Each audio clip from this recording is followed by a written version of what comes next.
எல்லா ஆற்றலும் நமக்குள்ளதான் இருக்கு.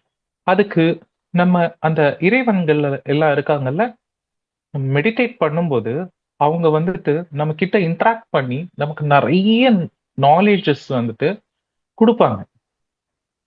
எந்த பிரச்சனையா இருந்தாலும் உட்கார்ந்துட்டு உங்களுக்குள்ள இருக்கிற பிரபஞ்சத்தை கேளுங்க. ஏன் எனக்கு இந்த ஹெல்த் இஷ்யூ? நான் இதுல இருந்து என்ன கத்துக்கணும்? ஏன் எனக்கு இந்த ரிலேஷன்ஷிப் ப்ராப்ளம்?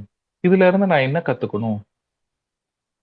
நிறைய பேரு பிசினஸ்ல காசு லாஸ் பண்ணியிருப்பாங்க. இல்ல அப்படின்னா யாரோ கொடுக்க வேண்டியவங்க திரும்பி கொடுக்காம நமக்கு டார்ச்சர் கொடுத்துட்டு இருப்பாங்க. அப்போ உட்கார்ந்துட்டு கேள்வி கேட்கணும். ஏன் இவர்கிட்ட இருந்து மட்டும் பணம் பிளாக் ஆயிடுச்சு, வரமாட்டேங்குது அப்படின்னு சொல்லிட்டு கேளுங்க. தட்டுங்கள், திறக்கப்படும். கேளுங்கள், கொடுக்கப்படும். உங்களுக்குள்ள போய் கேளுங்க. விடைகள் கண்டிப்பா கிடைக்கும்.